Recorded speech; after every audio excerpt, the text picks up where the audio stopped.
Muy buenas tardes a todos los que nos están siguiendo en esta plataforma Zoom y a través de YouTube. Y bienvenidos en nombre de la Fundación Tatiana Pérez de Guzmán el Bueno a esta sala de conferencias virtual que inauguramos con motivo del confinamiento. Ya antes veníamos retransmitiendo en streaming algunas conferencias y grabándolas. Las tienen ustedes, por cierto, en YouTube para poder verlas, tanto las que hemos tenido en estas semanas como los años anteriores, y también las tienen en el canal de podcast de audio iVoox, que algunas personas me lo han preguntado, y ahí las vamos subiendo paulatinamente, siempre que el ponente le parece bien. Algunas personas han preferido que no subamos a estas plataformas, pero en general casi todas están. Eh, Como les decía, pues en esta sala de conferencias que hemos inaugurado con motivo de estas circunstancias, motivados, sobre todo movidos por el deseo de contribuir a que estas semanas sean enriquecedoras en lo posible para nuestra formación, para nuestra cultura y, ¿por qué no?, también para que nos hagan un poco mejores estos días, ¿no? Y yo creo que el alimento de la cultura pues siempre es necesario. Y como saben, pues vamos tratando diversos temas bastante variados y el de hoy, pues, sin embargo, enlaza un poco con la conferencia que tuvimos ayer, que si no estuvieron se la recomiendo vivamente, con Luis Alberto de Cuenca, sobre Homero, porque vamos a seguir tocando una cuestión importante, que nos parece importante, que es la cuestión de las humanidades, del humanismo. Estamos todos asistiendo, pues, desde hace ya mucho tiempo, ¿no?, a una evolución de la sociedad en la cual el incremento exponencial del conocimiento, de la cultura y también del conocimiento científico, sin embargo, en muchos aspectos vemos que no nos están haciendo mejores humanos, ¿no? Estamos asistiendo también, pues, a una de las limitaciones que nuestro proceso científico-técnico tiene ante un pequeño organismo como es el virus, y cómo realmente pues, estamos viendo auténticas tragedias de las cuales no nos ha salvado pues, este gran progreso científico-técnico tan positivo, lógicamente, en muchísimos aspectos. Se sigue echando en falta y cada vez son más las voces que se alzan un enfoque humanista del progreso, donde realmente pues, nos preocupemos también por una mejora cualitativa y no solo en términos cuantitativos del ser humano. En este aspecto, pues se viene hablando del tema que vamos a tocar hoy, de la nobleza de espíritu, de la aristocracia del espíritu, de la búsqueda de la excelencia humanista del propio ser humano. Son muchos los autores que últimamente, pues con gran éxito, pues, han ido publicando libros en este aspecto. Enrique pues, es un gran conocedor de todos ellos y nos cita en la introducción de la conferencia pues, a Rob Reiman, precisamente con ese libro titulado así, Nobleza de Espíritu, pero también pues, la extraordinaria obra de Javier Gomá sobre la ejemplaridad, nos habla en cierta medida de la misma cuestión. Por no irnos más lejos a esos años 20, 30, donde pues, intelectuales españoles y internacionales pues, hicieron también una llamada al ser humano a pensar, a reflexionar, a basar nuestra educación sobre las grandes verdades del ser humano, de la naturaleza humana, de la dignidad humana. Y para hablar de esta cuestión que nos parece de gran importancia, que afecta a nuestra vida personal, a la educación, al progreso social, a la política, etcétera, pues hemos querido contar con un invitado que realmente teníamos muchas ganas de traer aquí a esta sala de conferencias virtual, Enrique García Máiquez. Él, no sé cómo se define, yo creo que ayer Luis Alberto nos lo definió muy bien como poetazo, así en una sola palabra, y realmente pues él es un poeta, ¿no? Es un poeta quizá en un sentido muy amplio, ¿no? No solamente por escribir versos, sino porque tiene una gran producción literaria que con ese lenguaje poético pues, ha ido también desarrollando a través de diarios que va extrayendo en su blog Rayos y Truenos, y también hace de una fructífera colaboración en la prensa, sobre todo en revistas especializadas y artículos de opinión en los diarios del Grupo Yolí en Andalucía, porque él desarrolla ahí su tarea docente en Puerto Real. Y ya digo que es un poeta que hace incursiones muy importantes en el mundo del pensamiento, en el mundo del análisis también de la sociedad, y sobre este tema pues lo ha trabajado mucho, el tema que vamos a tocar hoy.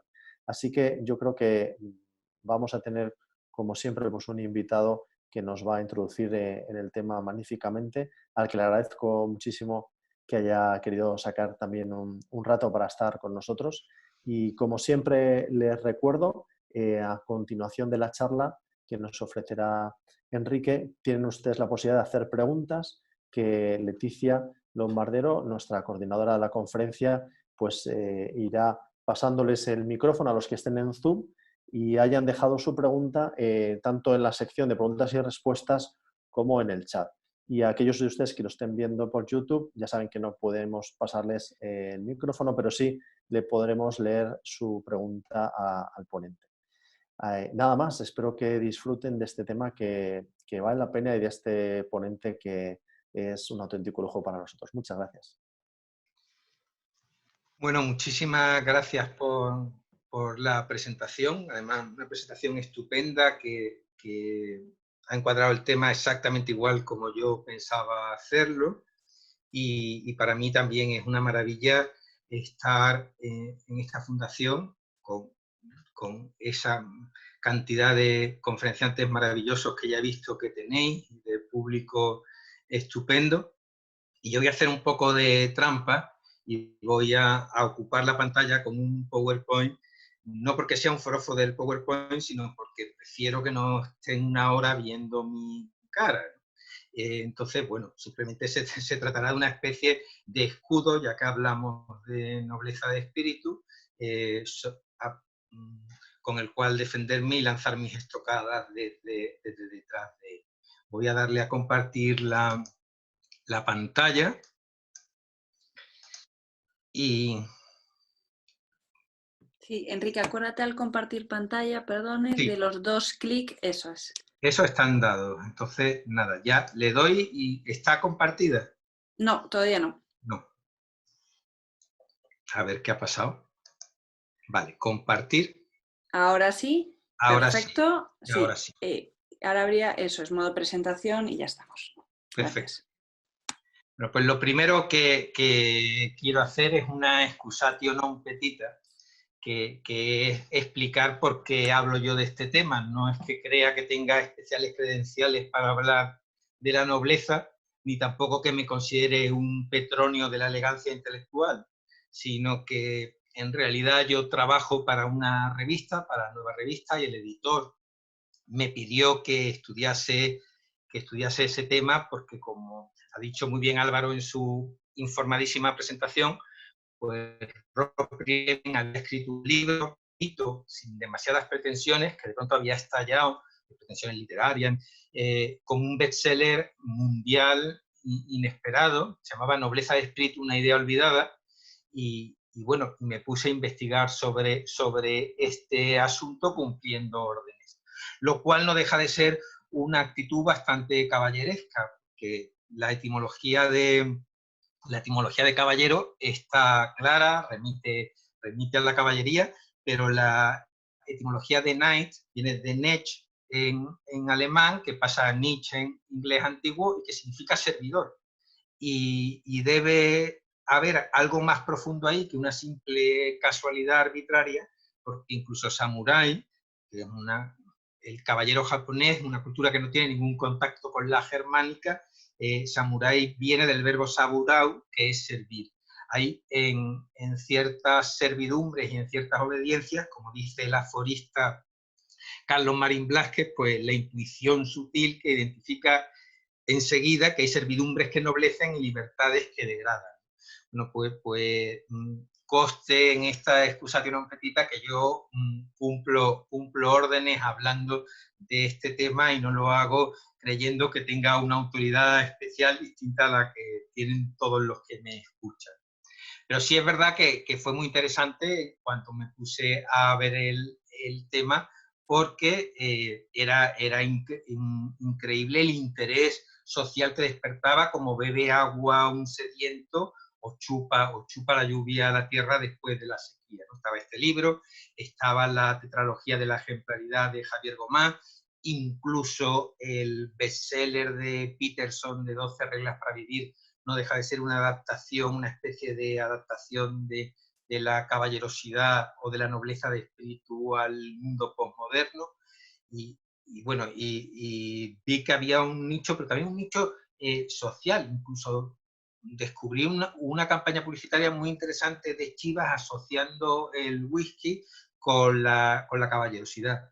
Y en ese sentido me parece muy interesante que veamos el anuncio. No lo he encontrado traducido, está en inglés, pero se entiende bien, porque siendo un anuncio, que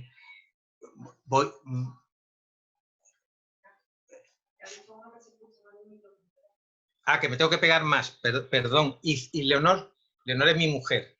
Cierra la puerta porque se escucha. Es que mis hijos han decidido escuchar también la conferencia y se les escucha de fondo. Estaba diciendo que vamos a ver el anuncio de Chivas porque resulta, bueno, muy interesante. Efectivamente, ellos quieren conectar con los clientes, pero ¿hasta qué punto afinan en las características de la nobleza de espíritu? Yo cuando he hablado de este tema en algún instituto a bachilleres, me he limitado a comentar el anuncio. Aquí y buscaremos otras profundidades, pero irán saliendo continuamente cosas que se dicen en el anuncio. Veámoslo. Millions of people, everyone out for themselves. Can this really be the only way? No. Here's to honor and to gallantry. Long may it live. Here's to doing the right thing, to giving a damn. Here's to the straight talkers who give their word and keep it. Here's to freedom, wherever you find it, and to knowing the true meaning of wealth. Here's to the brave among us. Here's to a code of behaviour that sets certain men apart from all others.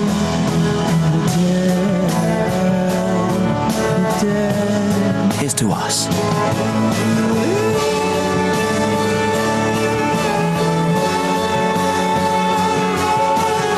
Live with chivalry. Bueno, este vivir con caballerosidad, si alguien no lo ha entendido, que no se preocupe, que haré referencias cuando salgan las conexiones. Yo creo que el tono y el ambiente pues se entiende bien, y nadie hace una campaña publicitaria si no sabe que va a haber una recepción grande en la sociedad. Pero ya digo que no quería limitarme a este anuncio con sus pizcas de hielo de la cierta frivolidad, sino a alguien que no era nada frívolo, nada snob, Albert Camus, de unos orígenes humildísimos, una vida durísima, simpatías nada aristocratizantes, aunque claro que tenía una abuela española y eso siempre marca carácter, pero bueno, estas eran sus condiciones. Cuando tiene que analizar la sociedad en su actual, contemporánea, dice lo siguiente: este mundo se mueve tanto como un gusano al que cortan en pedazos porque ha perdido la cabeza, busca a sus aristócratas. Y no es que lo diga una vez, sino que insiste, por más que pretenda otra cosa, el siglo anda buscando una aristocracia. Yo creo que esta ansiedad por esta falta de aristocracia es una constante que incluso los que no hablan tanto de aristocracia sí hablan o sí notan su falta. Hay dos ensayos del año pasado, La mediocracia, de Denot, que viene a decir que el mundo se ha organizado de tal manera que prima que los mediocres lleguen a los puestos más altos de la política, de la empresa, de la cultura y de la sociedad. Está todo tan compartimentado que la gente valiosa que ama su libertad no se mete en esos carriles, que es la idea que sostiene Sam Stein en Conformity, también del año pasado, en el que dice que aunque hablamos de la diferencia, vivimos en una sociedad cada vez más homogénea en la que no se puede pensar de forma diferente. Y cita, muy interesante, a Doris Lessing, que en Las cárceles que elegimos, cuenta que una sociedad, para ser una sociedad vital, creativa, necesita un 10% de excelencia, un 10% de gente que tire en todos los ambientes, artísticos, científicos, empresariales, etc. Y ya en 1987 Lessing se preguntaba si no estábamos desnatando ese motor de la sociedad.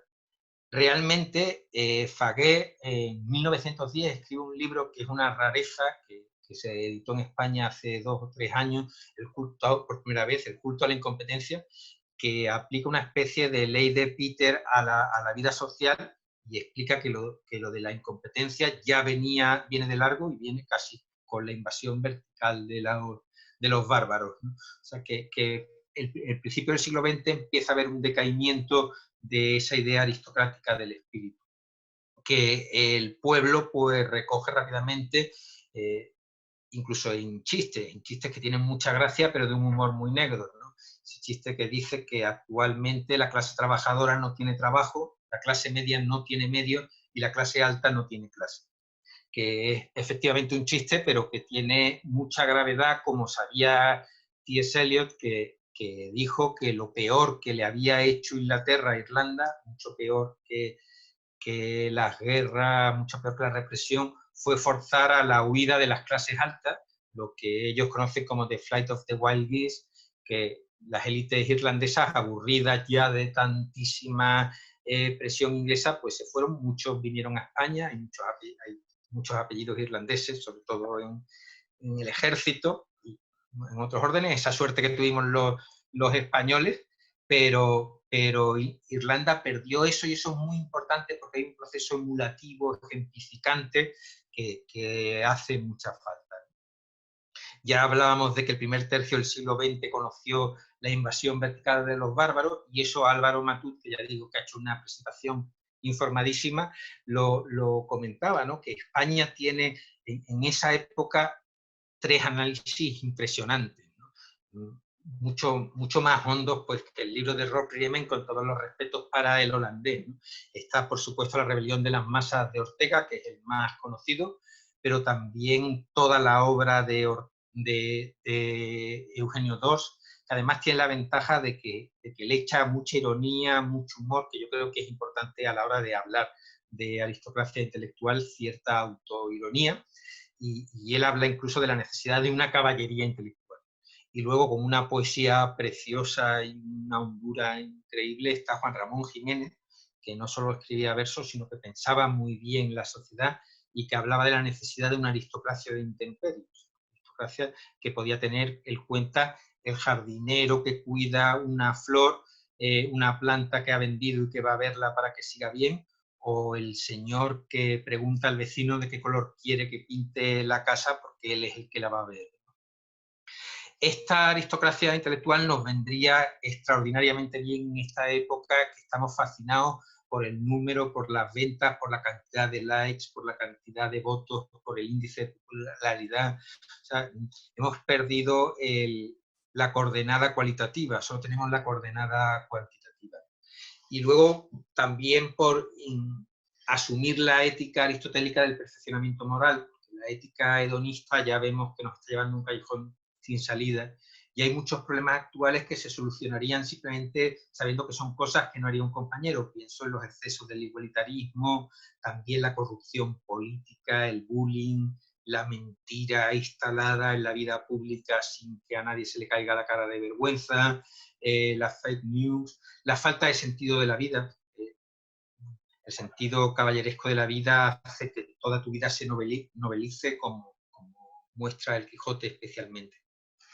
Y a mí me interesa mucho un libro espléndido de Nikolai Steinhardt, que se llama El diario de la felicidad, que cuenta sus años en un campo de concentración comunista, y que plantea que la aristocracia de espíritu, en su sentido más análogo a la aristocracia general, es una resistencia brutal en el sentido de completa, total, sin cuartel al totalitarismo. Él la describe de la siguiente manera, ¿no? Que para ellos la estupidez es pecado, la libertad, la aristocracia, la valentía, el secreto de la felicidad, y la buena educación, la caridad. esto también, por cierto, también lo decía Josep Pla, decía, bueno, la buena educación es la calidad, ¿no? Pero, bueno, es un horror la cárcel, están desnutridos, mal vestidos, les pegan, tal. Pero fijaos cómo ve él a sus compañeros de celda, ¿no? Una atmósfera de grandeza, de medievalismo hierático, ondean invisibles capas de púrpura, refulgen espadas de Damasco, cada gesto revela un quijotismo contenido.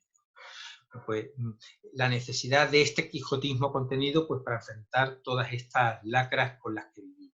La idea de aristocracia del espíritu no ha muerto, como dice mi querido Chesterton, desde el momento en que una chica sueña con que llegue su príncipe azul y no sueña con el presidente de la República. Y luego, bueno, pues en la cultura popular se puede ver como series como Juego de Tronos, ¿no? Queriendo ser todo lo gore y toda la alternativa que quieran, no se puede despegar de la idea de los clanes, las familias y finalmente, pues, del honor y la lucha entre el bien y el mal. Y grandes obras, ayer Luis Alberto de Cuenca decía en su espléndida conferencia que la gran epopeya, la Ilíada del siglo XX era El Señor de los Anillos. El Señor de los Anillos también habla muchísimo de la aristocracia o se sustenta la aristocracia del espíritu y la lucha de las espadas, la importancia del sacrificio, etc.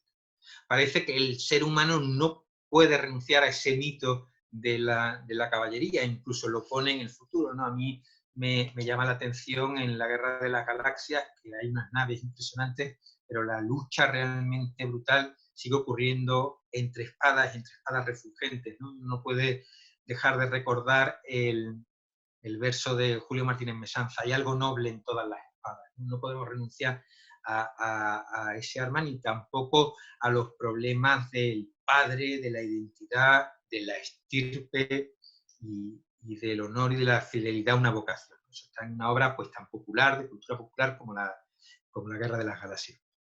A mí me interesa mucho, antes de entrar en lo que es la aristocracia puramente de espíritu, hablar, este es el querido Samuel Johnson, ahora explicaré por qué nos hace compañía ahora.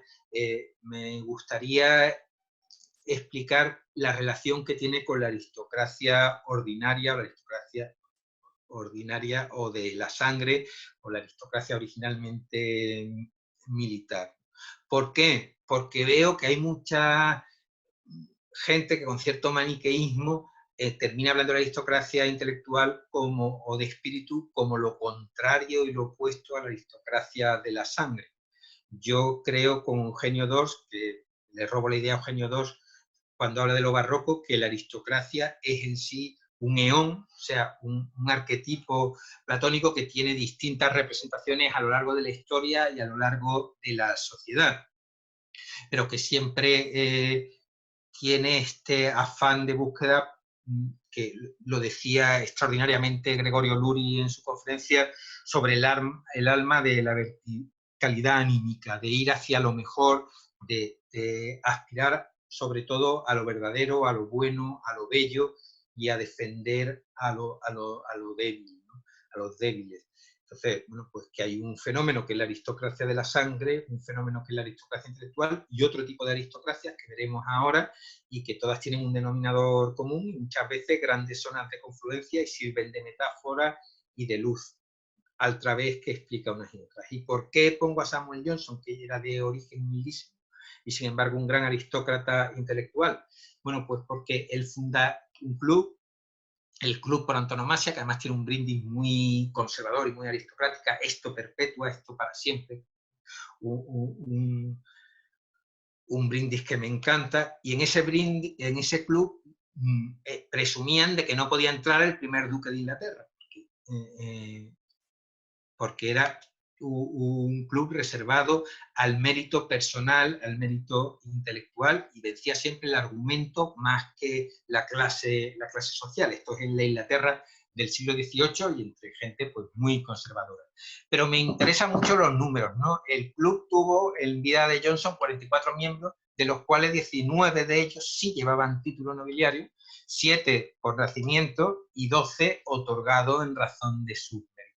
Yo creo que en esta proporción de números se ve lo que venía diciendo, de que son cosas, órdenes distintos de una misma idea matriz y que tienen zonas de confluencia. También es interesante que Boswell, el biógrafo de Johnson, estuviese muy contento del encuentro que tuvo Johnson con el rey Jorge III, porque de alguna manera refrendaba esa aristocracia intelectual. Y un miembro admiradísimo de ese club, Edmund Burke, dijo una frase estupenda, o recordó, si no la dijo él, que un rey puede hacer un noble, pero no puede hacer un caballero. Quizá el sustrato común de la aristocracia, de todas las aristocracias, sea esta caballerosidad de espíritu.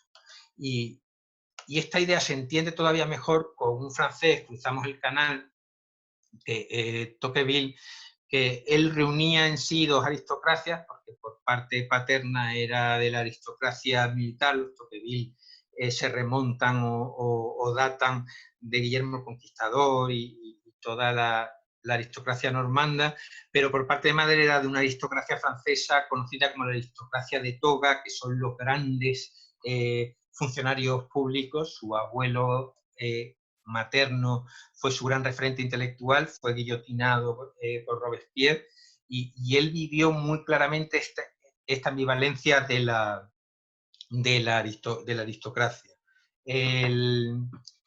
Que luego traslada su pensamiento, habla cuando asiste a la Revolución Industrial de la posibilidad de que exista una aristocracia industrial, una aristocracia empresarial, que ve difícil, y realmente, bueno, pues en algunos sectores, pienso en los Buddenbrook o incluso en el marco de Jerez, pues sí que ha cuajado y es interesantísimo, y en otros no. Y luego habla del seguro surgimiento de una aristocracia en Estados Unidos, porque iba a ser una democracia plena e iba a necesitar la aristocracia.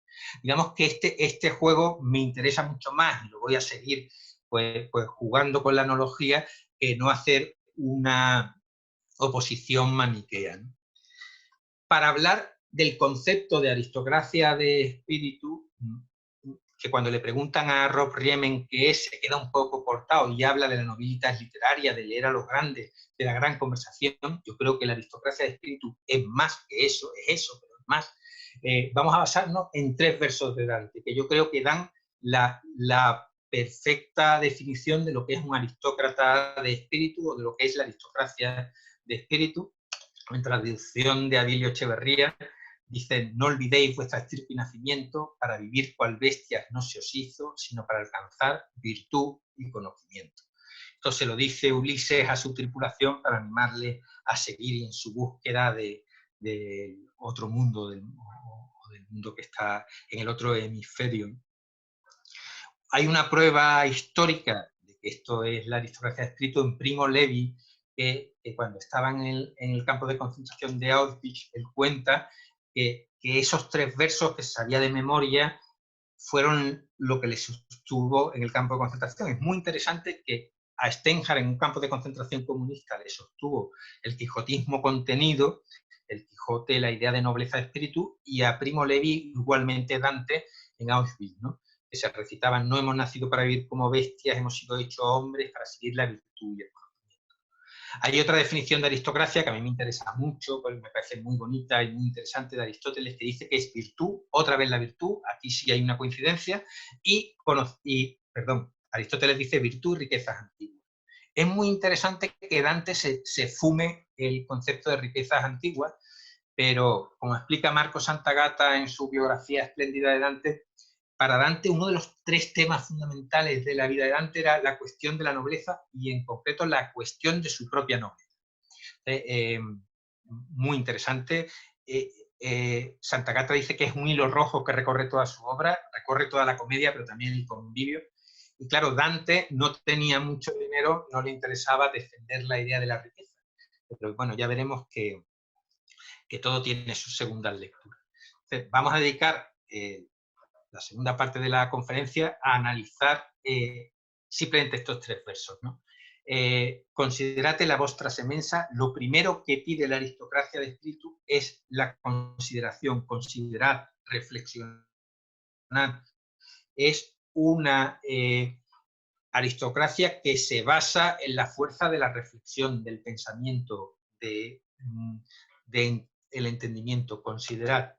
Eso sí lo recuerda muy bien Rolf Riemann, que dice que el pensamiento político o incluso la inercia familiar no es capaz de resolver las grandes dudas existenciales, que para esas dudas, que son a las que se enfrenta la nobleza de espíritu, hacen falta la cultura, la ética, la religión y el arte. De hecho, es lo que pasa en Grecia, que toda la educación de los jóvenes, la educación se basa en la idea de aristocracia del espíritu y se basa en el estudio de la Ilíada y de la Odisea.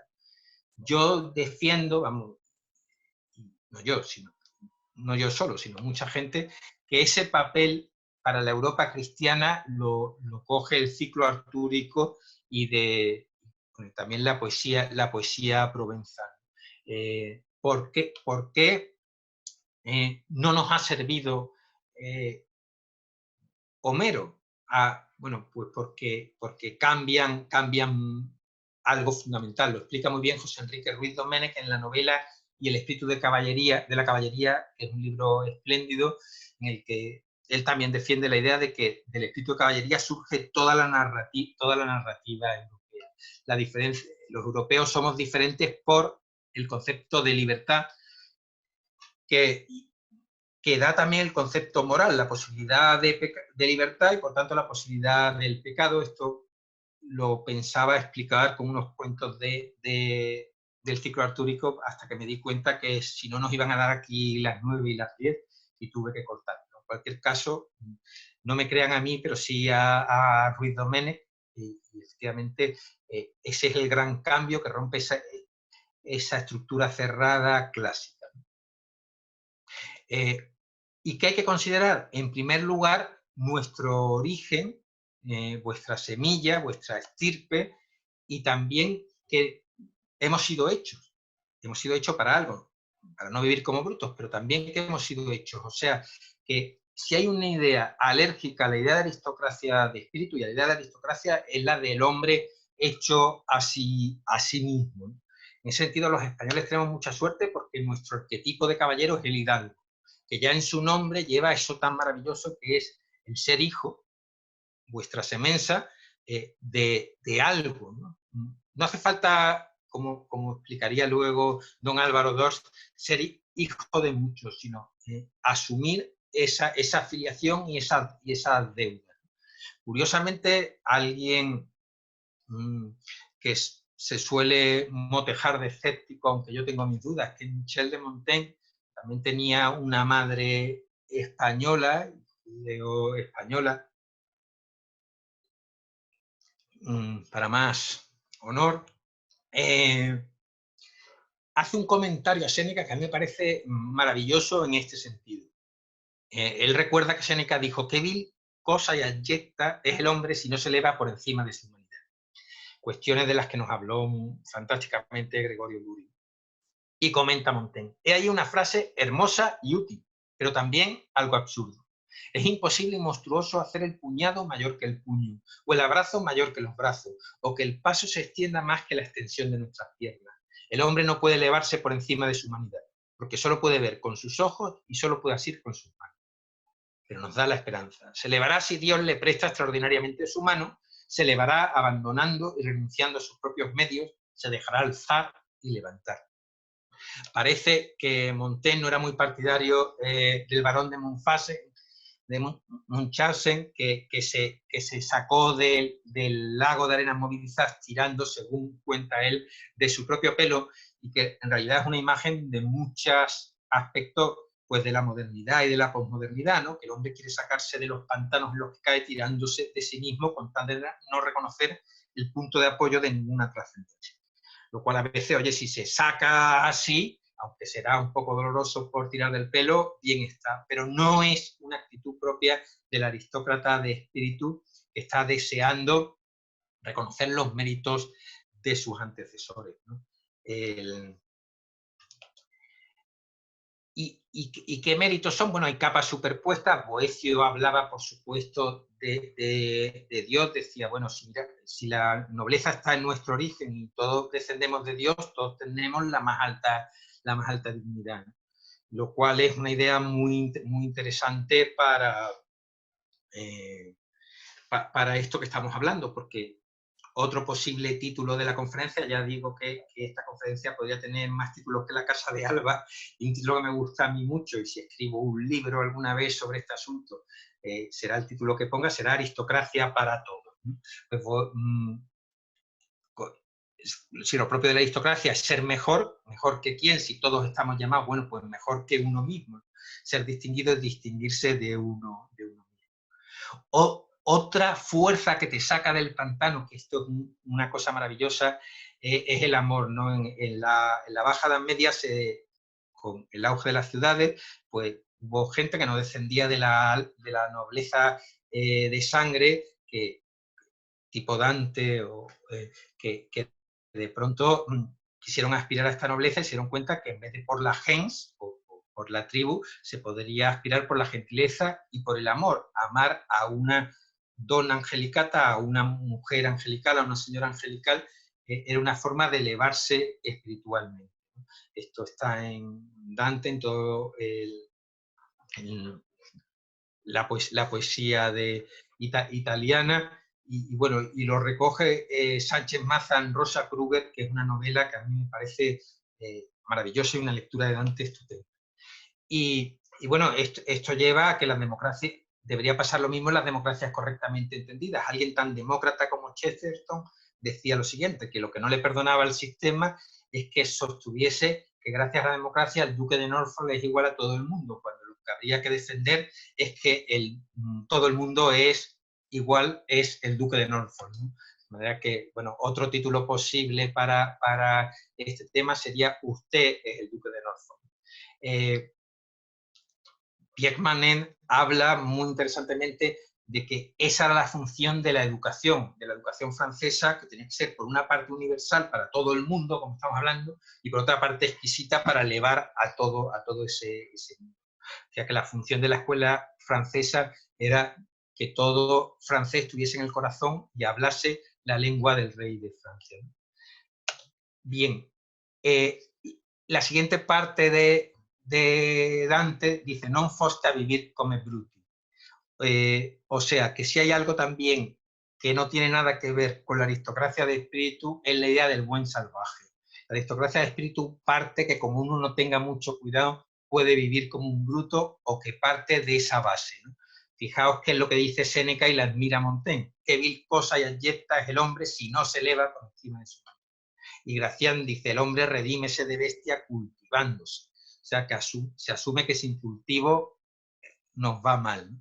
Y esto es algo, bueno, pues que el origen de la poesía provenzal, los ciclos de caballería, están ahí, ¿no? Es una literatura que tiene como fin casi explícito cultivar a los rudos hombres de la Alta Edad Media para convertirlos al cristianismo y a la sensibilidad y a la piedad y al respeto a la mujer. Esto también daría para otra conferencia.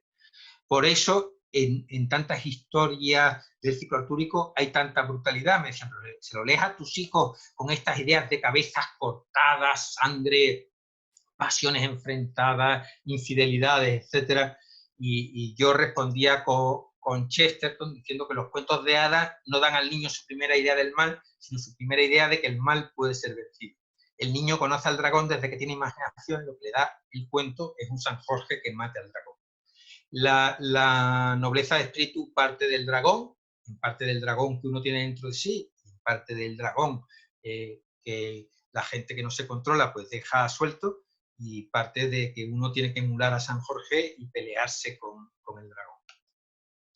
La siguiente parte del terceto dantesco viene a decir ma perseguir. Y a mí me gusta también, no me parece que sean tres palabras aleatorias y complementarias, porque en la nobleza de espíritu hay un convencimiento personal de seguir una llamada. Se ve muy claro en el Quijote, que se empeña, como dice Torrente Ballester, en ser el Quijote. Es un empeño personal. Y bueno, y Cervantes lo fuerza un poco por otras cuestiones, pero está en todas las vocaciones, ese empeño por seguir. Todo decía de Víctor Hugo que era un chiflado que se creía Víctor. De manera que tenemos que ser una especie de chiflados que nos creamos nobles de espíritu y seguir esa vocación. Esto que he dicho así puede parecer, porque a nadie le apetece ser un Quijote al que apedreen, lo explica con muchísima más gracia Roy Scruton, ¿no? que estaba teniendo una tertulia con Jordan Peterson, B. Peterson, y Jordan se metió con la idea de apropiación cultural. Entonces Roy Scruton le para y dice, un momento, yo soy muy partidario de la apropiación personal porque he hecho de mi vida el empeño de apropiarme de un arquetipo cultural que no era el mío, que era el de Yeltsin. He hecho todo lo posible por seguir. Es emocionante porque como una auténtica novela de caballería, la cosa acaba bien realmente, ¿no? Porque a Roy Scruton lo arma caballero, lo hace ser el príncipe Carlos y bueno, tiene pues un contenido casi de narración literaria porque Roy Scruton presume de sus orígenes humildes. Cuando habla del vino, habla de que él en su casa no bebían vino sin un brebaje de mora, habla de lo mal que montaba a caballo, etc.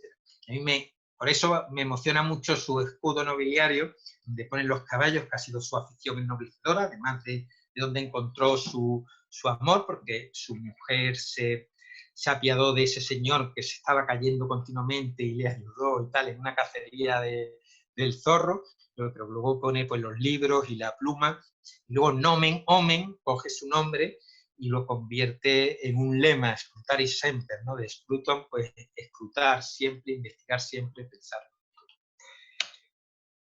Llegamos a lo que estamos de acuerdo con Aristóteles, que la aristocracia de espíritu y la aristocracia en general es virtud.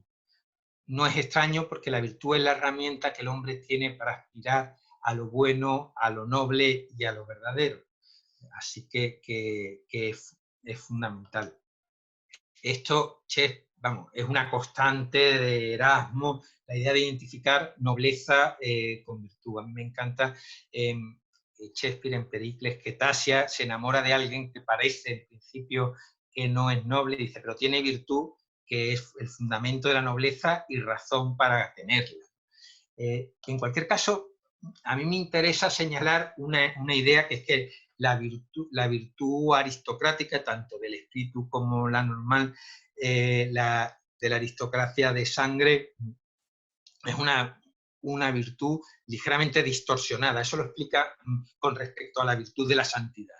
Eso lo explica estupendamente el hispanista Boslet en algunos caracteres de la cultura española, que dice que el honor es una instancia intermedia y pivotante, a mí esto me encanta, entre la santidad y las normas del mundo, un plano intermedio entre los valores eternos y los valores temporales de la sociedad.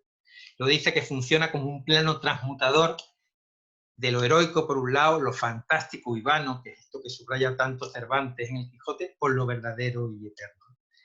Y por poner un ejemplo de este plano intermedio, nos podemos ir a la caída de Adán y Eva, y entonces Jordan Peterson hace un comentario propio de un aristócrata de espíritu cuando dice que él no está tan convencido de que el pecado original fuese lo de comerse la manzana del árbol, sino que él cree que el pecado original fue que Adán le echó las culpas a Eva, ¿no? Que no tuvo el arrojo y el señorío de decir que él había sido el culpable.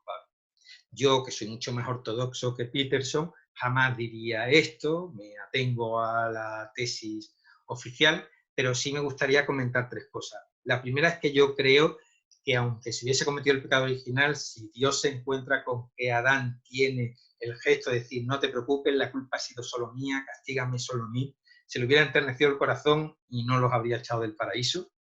La segunda cosa que quiero resaltar, que quizá es más importante todavía, es que en la palabra sagrada se nos dice que el primer efecto de la caída del hombre y la mujer fue una falta de caballerosidad, lo cual es realmente llamativo. O sea, hay que tener mucho cuidado con las faltas de delicadeza porque muestran algo muy gordo está pasando.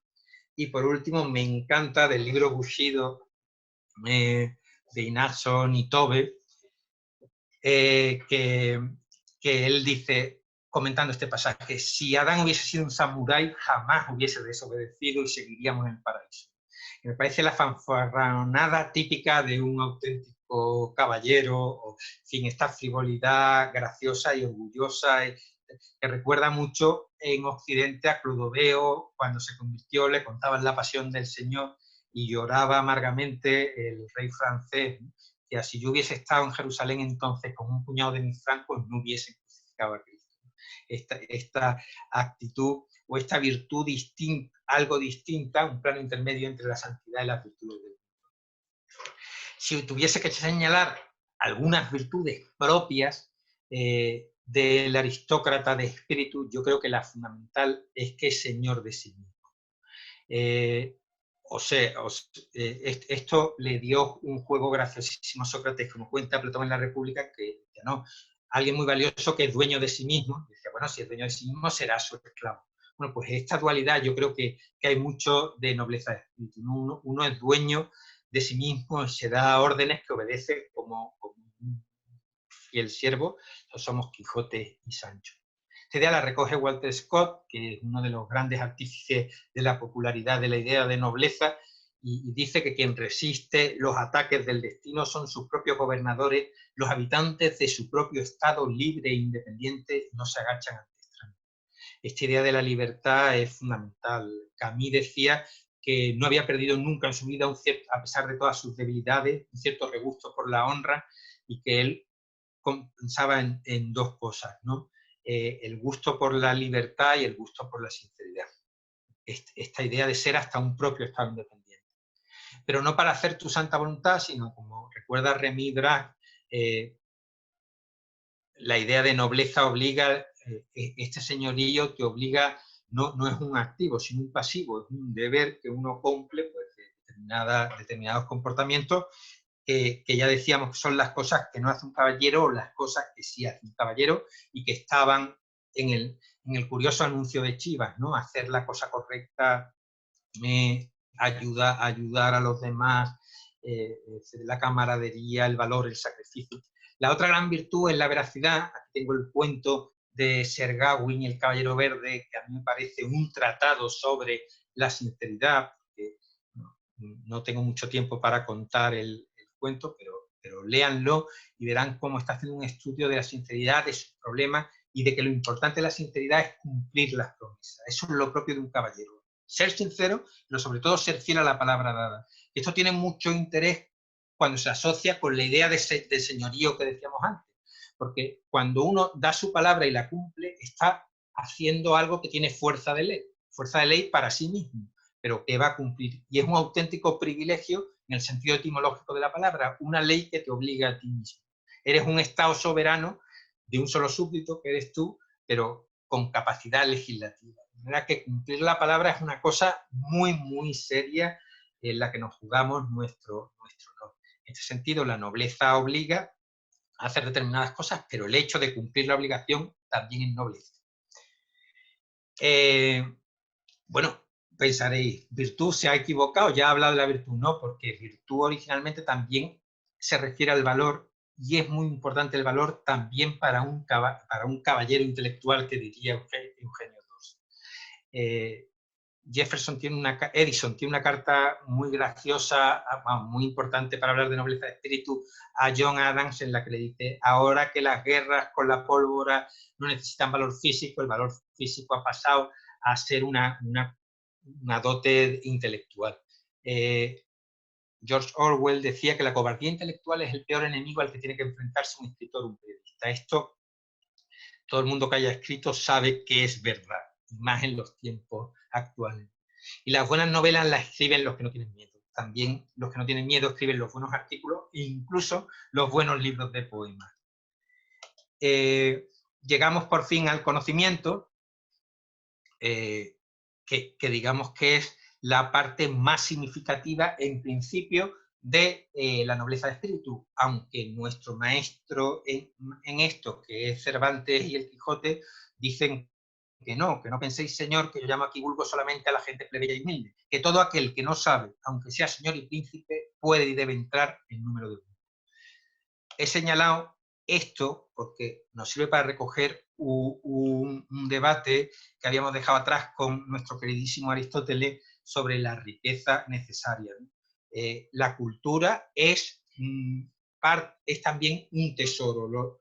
El conocimiento es un tesoro, es un valor. Y en ese sentido, cuando uno conoce a los clásicos, pues dispone de esa riqueza antigua que exigía Aristóteles para su concepto de aristocracia. Esto nos lleva a una idea que yo creo que es fundamental, que es la idea de que leyendo a los antiguos no solo recuperamos esas riquezas antiguas, sino que además tenemos una asombrosa vida social. Esto lo decía Maquiavelo en una carta famosísima, diciendo que cuando llegaba a su casa del exilio con las ropas ordinarias sucias del polvo y lodo, pues se las quitaba y se ponía los trajes reales y curiales para entrar en su estudio a entrevistarse con los hombres antiguos de las cortes antiguas. Dante, que es la imagen que he puesto aquí en mi burladero de PowerPoint, tuvo una conversación pues con Homero, con Horacio, con Ovidio, con Lucano y con Virgilio, y dice, yo fui Sexto, él que era un jovencito entonces, que estaba empezando a escribir la comedia, que no era nadie, y fui Sexto entre ellos, ¿no?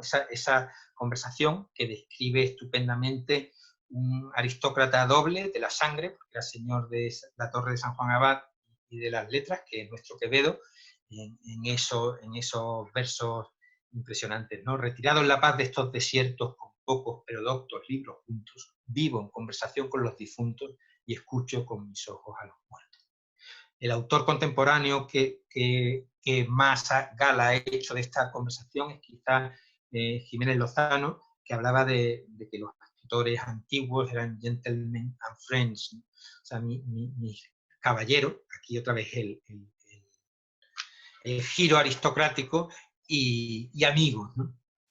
Yo creo que un secreto para leer bien es entrar en esta conversación. Ya parecería que hemos acabado el terceto, pero todavía queda un ingrediente más de la aristocracia de espíritu. La aristocracia de espíritu no solo considera, sino que hace considerar a los demás. O sea, entra dentro considerar, decirle al resto de los hombres que consideren esa propia nobleza de espíritu, como hace Ulises, como hace Dante, como hace Boecio y como hacen tantos autores que hemos citado.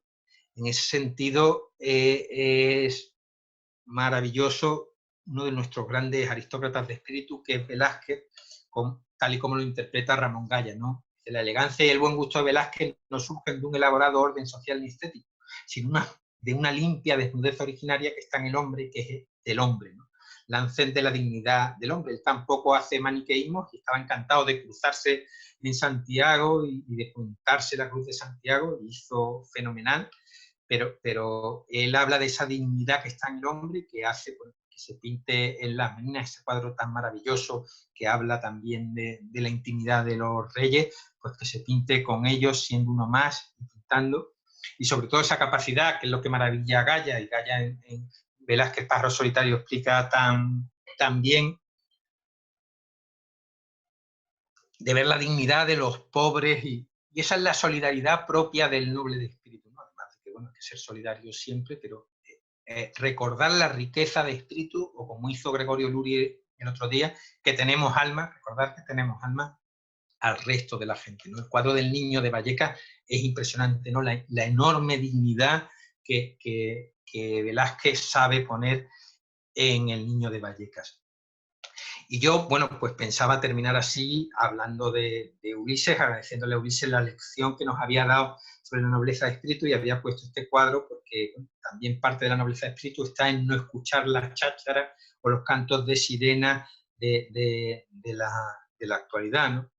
Pensaba que hoy, que no he podido oír las los debates parlamentarios, pues estaba un poco como Ulises atado al palo de la nobleza de espíritu, y eso que hemos ganado todo. Pero me parece más importante y más bonito, y sobre todo que ustedes se merecen lo mejor no lo puedo dar yo, acabar con la intervención de otro señor, y que es alguien que en una circunstancia muy especial, muy simbólica, a su hija mayor le tiene que dejar una lección que no olvidará en su vida, y le habla de nobleza de espíritu y hace un resumen perfecto. No falta casi ningún ingrediente de lo que dijo Dante y de lo que he intentado explicar yo.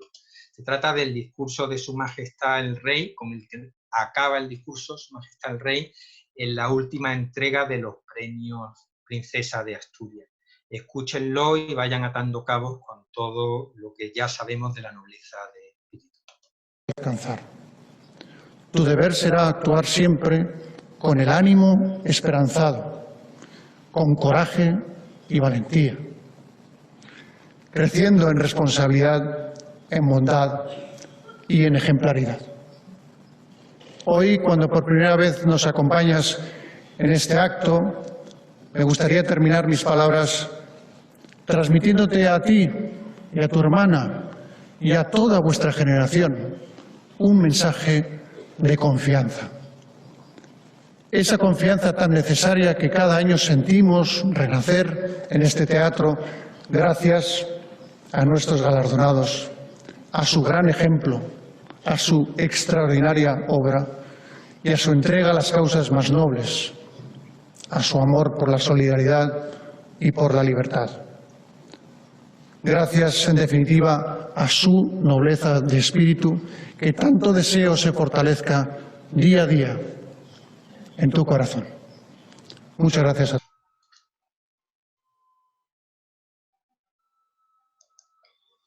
Bueno, aquí vuelva a estar mi cara y me pongo a disposición de las preguntas que queráis hacerme.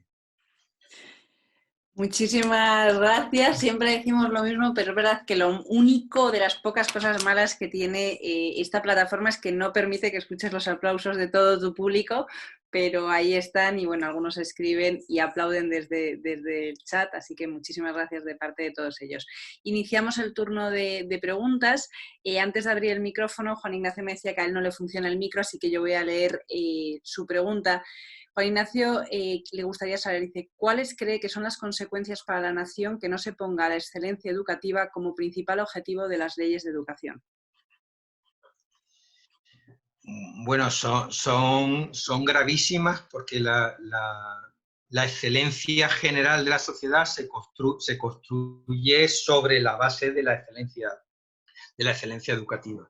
De manera que si no tenemos una excelencia en primaria, no vamos a tener una excelencia en el Senado, como decía antes. Realmente, o sea que es bonito que Dante habla de esta idea de semilla, ¿no? Considerad vuestra semilla.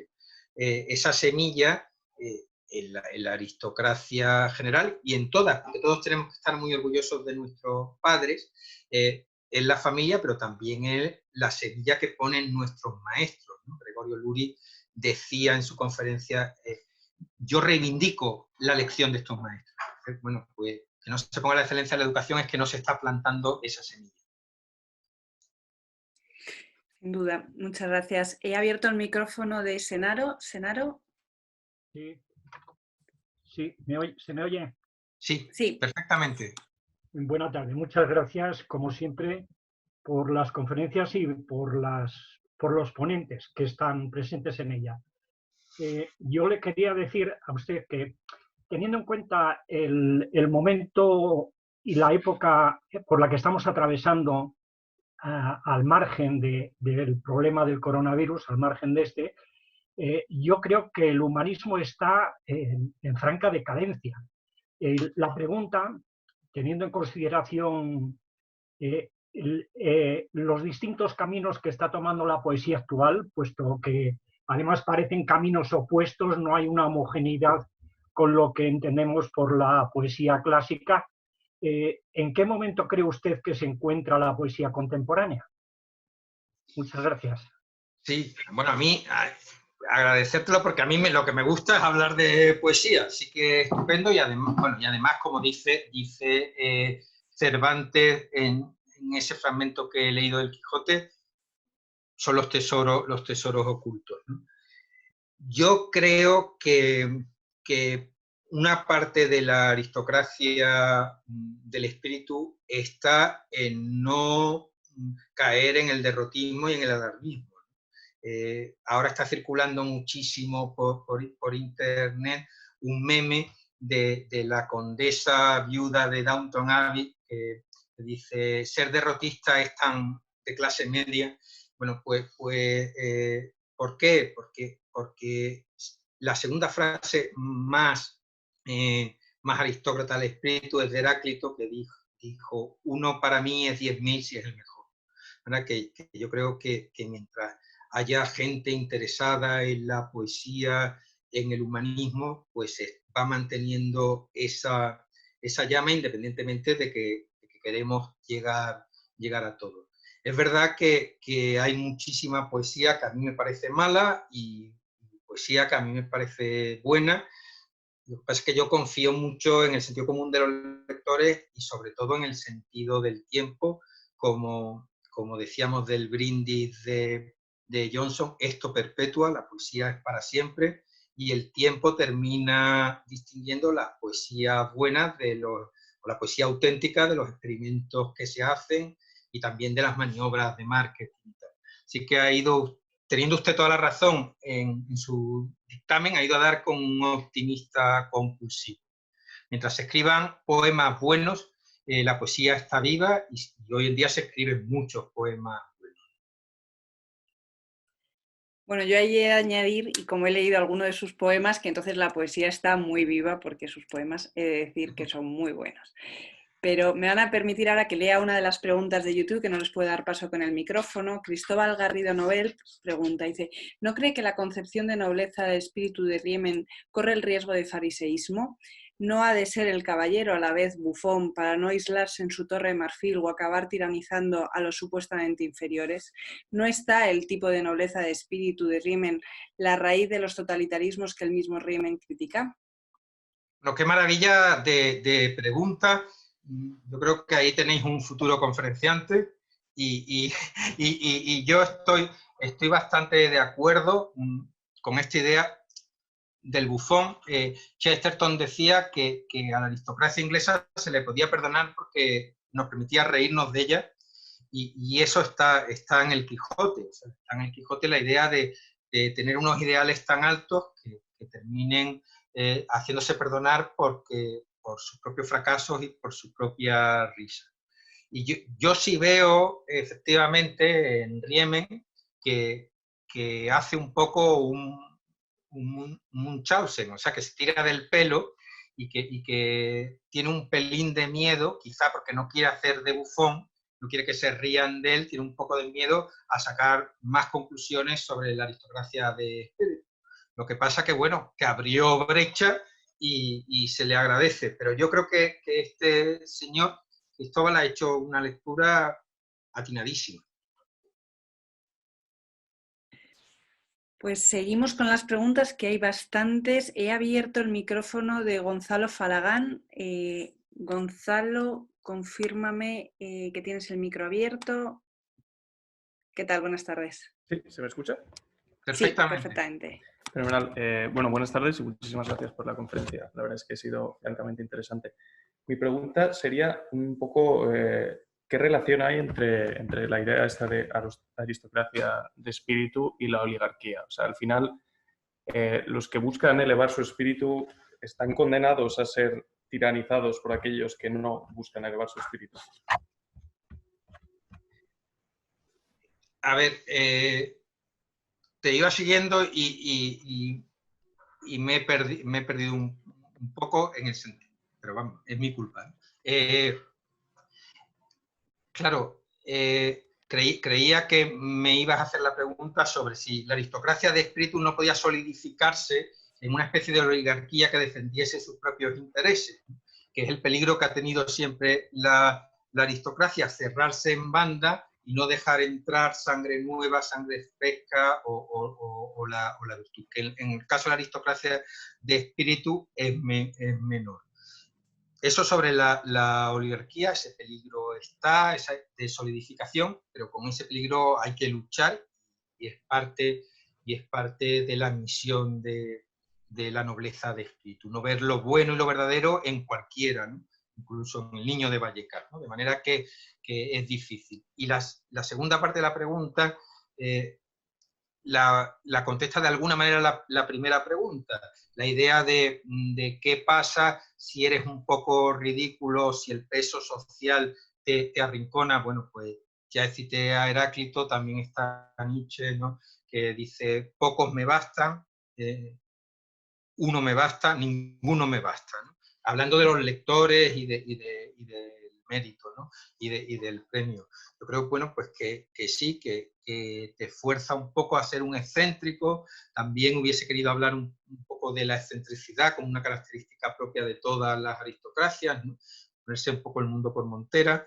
Y sí, probablemente quien quiera ser noble de espíritu está condenado al fracaso, que es una constante, ¿no?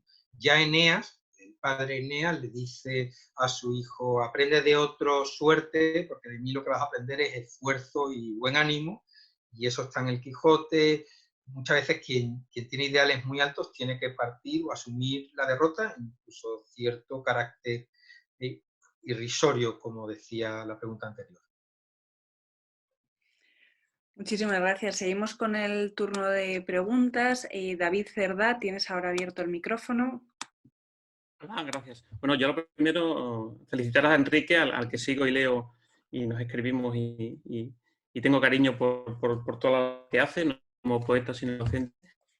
Y bueno, ya trasladarle un marrón, el mismo con el que yo estoy peleando en paralelo, ¿no?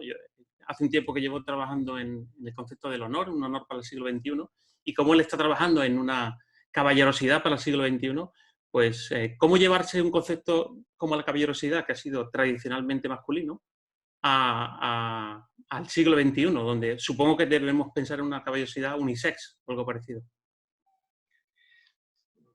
Sí, vamos, como todo lo que viene de ti no es en absoluto un marrón, sino una delicia. Y yo, además de amigo, pues soy admirador de David. Bueno, la idea de la dama y el papel de la dama, eso lo dice Chesterton, ¿no? Que a la Edad Media le corresponde el honor de haber puesto a la mujer en el centro de su cosmovisión y en el centro de su valor. De manera que esta idea mía, un poco de jugar a la analogía con la caballería clásica y un poco en la estela de Eugenio II, pues no tiene problema con la discriminación de la mujer, sino al revés. Podría ser al revés, ¿no? A una exaltación. Yo soy muy partidario de la donna angelicata, o sea, la mujer como depositaria y dispensadora del honor, ¿no? Decía Gregorio Luri el otro día que el honor estaba en los ojos de los que nos miran, pues en el caso de la mujer está doblemente en los ojos que nos miran. Muchas gracias. Muchísimas gracias. Voy a leer ahora la pregunta de Rubén Gil. Dice, ¿cómo podemos relacionar la nobleza de espíritu con el distributismo de los Chesterton y Belloc? Bueno, sí, Chesterton y Belloc tienen esta idea fija de una visión idealizada de la Edad Media, la Merry England y todo esto, que un poco es mi visión idealizada de Arturo. Vamos, reconociendo siempre que fuera un periodo histórico, como todos los periodos, pues con sus sombras y sus luces. Es verdad que el distributismo, que habla de una pequeña propiedad en la que un hombre es el señor de esa propiedad, pues no deja de ser una extensión natural de esta idea que he abocetado del noble de espíritu como el señor de sí mismo, el dueño de sí mismo. Pues también dueño de un pequeño terreno, que son sus 3 acres y su vaca, que es lo que decía Chesterton, que era la propiedad que todo hombre tenía derecho a tener, sobre la que él es el auténtico, como dicen los ingleses, el rey en su castillo. sencillo. Yo creo que está muy bien traída la pregunta porque efectivamente hablan de una propiedad para todos. Yo hablo de aristocracia para todos y lo que habla el distributismo es de que todo el mundo tenga sus tierras, ¿no? Sea landed gentry, todo el mundo, ¿no? O sea, que sí que son ideas paralelas. Muchísimas gracias. He abierto ahora el micrófono de Alfonso Paredes. Hola, buenas tardes, Enrique y demás. Muy buenas. ¿Qué tal? Estoy viendo que yo también he estado como Jiménez Lozano entre Gentlemen and Friends. Bueno, por la parte de Friends lo acepto. Sí, sí, y de Gentleman. Y también por David y por Rubén, y en fin, por los que no conozco, pero... Venga, cuéntame, Alfonso. Me viene que ni al pelo. De Friendship te quería hablar precisamente. ¿Cuál ves tú que puede ser el nexo, aunque algo has apuntado, entre la nobleza y la amistad? Bueno, eso sale también en el vídeo publicitario de Chivas, que habla del valor de la camaradería y en la ética aristotélica, ¿no? Y luego otra idea, porque bueno, cuando fui a probar cuánto tardaba dando la conferencia, me salían 2 horas y media y he tenido que entrar con un hacha cortando, pero una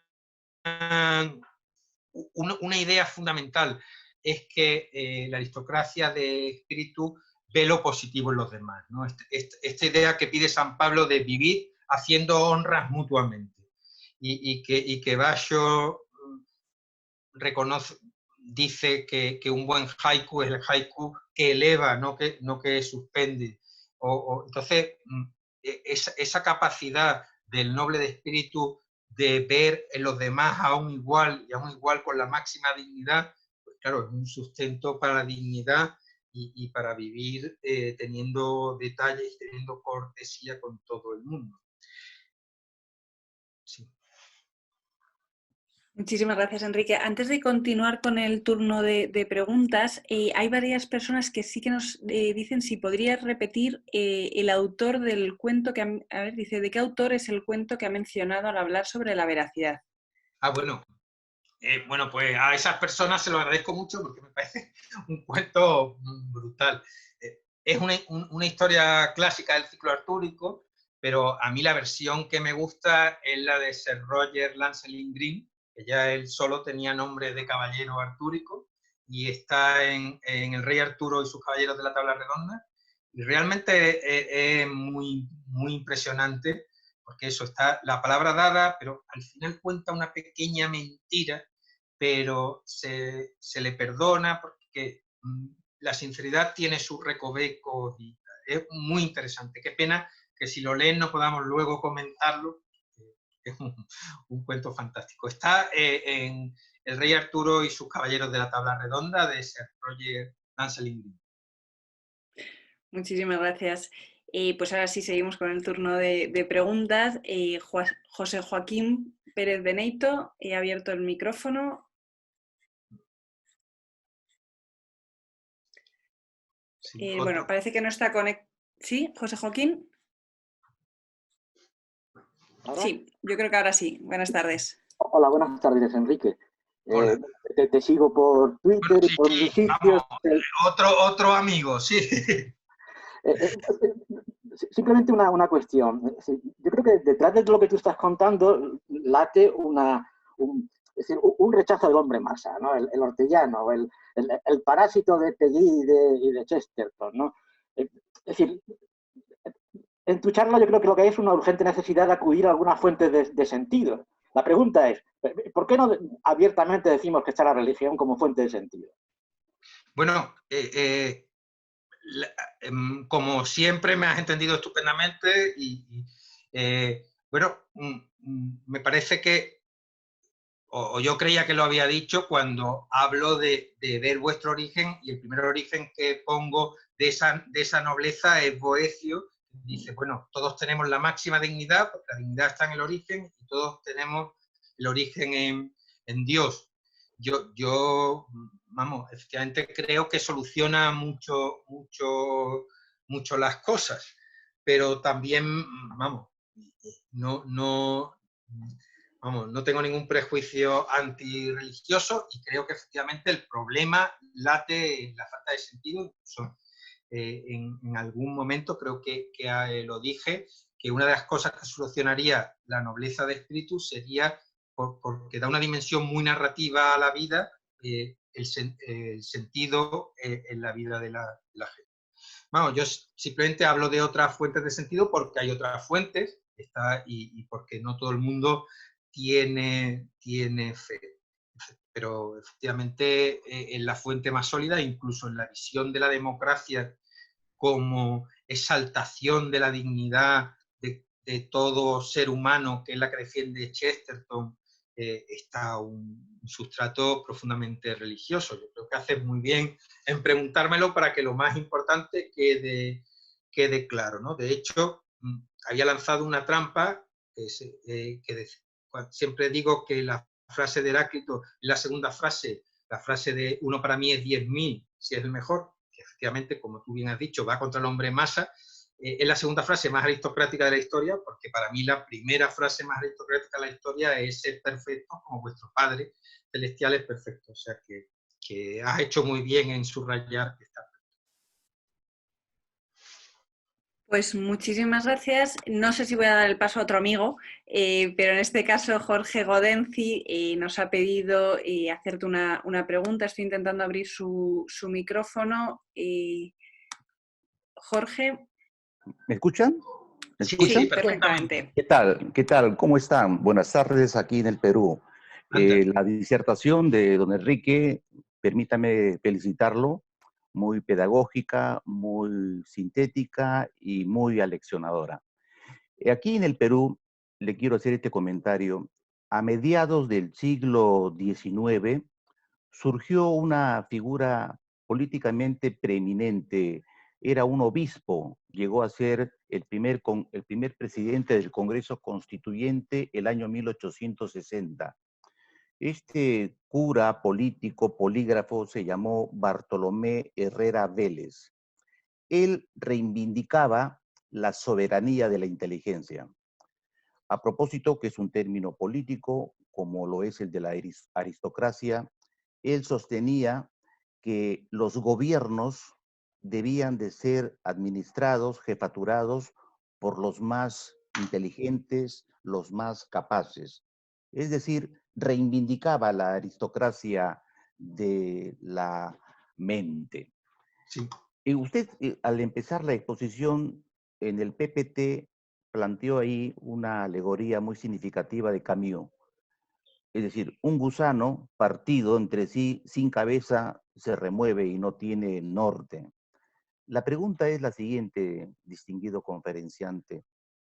¿Es posible que para que en el ámbito político las sociedades estén bien conducidas hacia el bien común, hacia la seguridad, necesitemos reivindicar la inteligencia, o como diría mi compatriota Bartolomé Herrera, la soberanía de la inteligencia sobre el ventajismo, el oportunismo, la mediocridad, etcétera, etcétera? Esa es la pregunta. Bueno, a mí me agradezco muchísimo la pregunta y el dato, ¿no? Porque casi colecciono lemas o motos. La soberanía de la inteligencia es precioso. Y también, bueno, yo al ser de Cádiz vivo asomado al balcón y todo lo que viene del otro lado del Atlántico, pues, del ultramar, me emociona especialmente y me alegra que haya sonado en Perú mi charla. Efectivamente, políticamente que no haya un reconocimiento social a la excelencia, que parte de la educación, como me hicieron en la primera pregunta, y en líneas generales en ninguna parte de la sociedad, pues es un problema, porque es que todos han hablado de la constitución mixta y de la necesidad que tiene una sociedad de que exista la autoridad. O sea, además del poder o la potestad, y bueno, y eso nos tiene bastante descontrolado. La imagen del gusano es casi más elegante que la que yo voy a poner, porque es como pollo sin cabeza, ¿no? Que es todavía más brutal, pero efectivamente se echa en falta, y por eso el éxito que decía Álvaro también al principio de estos libros, ¿no? De la ejemplaridad. Hay una demanda social de ejemplos y de criterios. Y sí, habrá que ver cómo se arbitra eso, o cómo se van conquistando pequeños terrenos. Pero bueno, no es mala cosa tener un nombre nuevo para defenderlo, y es la soberanía del inteligente. Muchísimas gracias. Muchas gracias. Nos vamos poco a poco acercando al final, pero todavía quedan bastantes preguntas. Se ha abierto en esta ocasión el micrófono a Salvador Otamendi. Salvador, buenas tardes. Hola, buenas tardes. Muy buenas. Muy buenas. Bueno, lo primero de todo, muchas gracias, Enrique, por su conferencia. Ha resultado muy interesante. Y yo quería centrar mi pregunta en el séptimo arte, y en concreto en la filmografía de John Ford. Bueno, yo soy un forofo del cine, y en concreto de John Ford, y leyendo recientemente la entrevista que le hacía Peter Bogdanovich a John Ford, pues este periodista definía su filmografía como una constante muestra de personajes que alcanzaban la gloria en el sufrimiento. Y bueno, pues ponía como ejemplos el Tom Doniphan de El hombre que mató a Liberty Balance, Ethan Edwards de Centauros del desierto, Son Thornton en El hombre tranquilo, etcétera, ¿no? Y quería traer esta pregunta a la actualidad, porque en el cine, en cambio, hoy en día cada vez se ve menos, ¿no? Personajes que muestren esta nobleza de espíritu, ¿no? Y por otra parte también preguntarle por alguna película que cree usted que pueda reflejar bien, ¿no? Todos estos elementos de los que ha estado hablando. Muchas gracias. Bueno, el agradecidísimo soy yo, porque también el asunto del cine de John Ford fue otro tajo que le pegué a la conferencia, porque había un momento que decía que este ideal caballeresco se ha ido adaptando, y comentaba cómo Jane Austen lo adapta a la sociedad preindustrial inglesa, cómo Pérez Galdós adapta el quijotismo a la España constitucional en la figura de Gabriel de Araceli, que leer la novelita Cádiz con la idea de una operación para salvar el quijotismo en la España contemporánea es impresionante, una lectura muy interesante. Y decía que efectivamente John Ford hace un cine de caballería, solo que los caballeros van con un rifle, pero son también, pues, bueno, caballeros andantes, el sufrimiento, las causas perdidas, la soledad, muchas veces la soledad contra el hombre masa que decía Joaquín. O sea que esa idea está muy bien vista.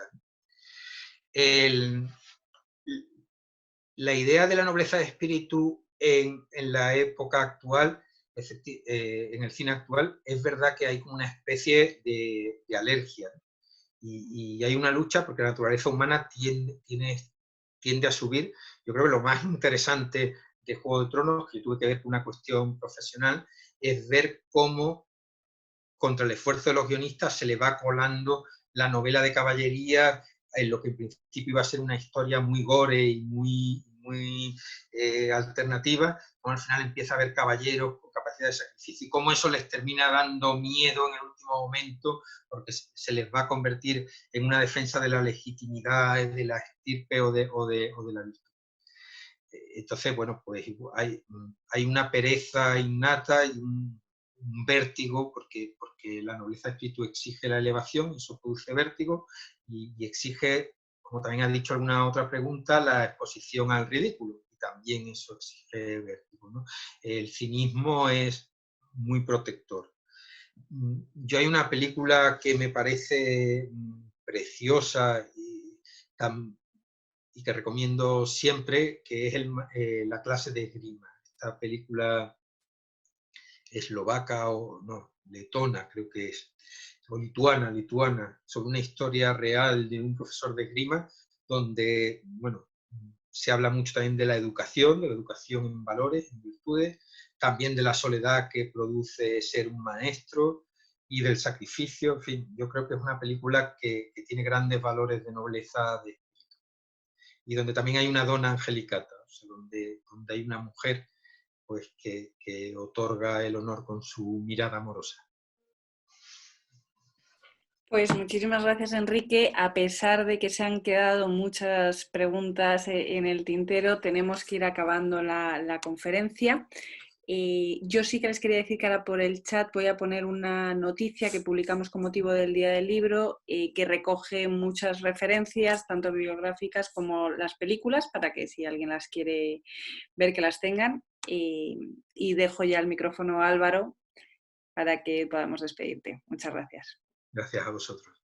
Muchísimas gracias, Leticia, y muchísimas gracias, Enrique, porque si la conferencia ha sido interesante y amena, pues el coloquio no te diría que lo iguala o lo supera, ¿no? Realmente ha sido fascinante, se nos ha pasado el tiempo volando, han salido muchísimos temas de muy diverso calado y todos muy oportunos, con lo cual, bueno, se sigue demostrando que tenemos un público no solo numeroso y fiel, bueno, no sé realmente si se repite mucho o no, pero sí que desde luego inteligente y con una capacidad crítica, ¿no?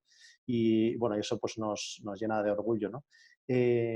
Queríamos, como siempre, agradecerles a todos ustedes que nos hayan seguido y desde luego a Enrique la enhorabuena una vez más y el agradecimiento de todos. Muchas gracias.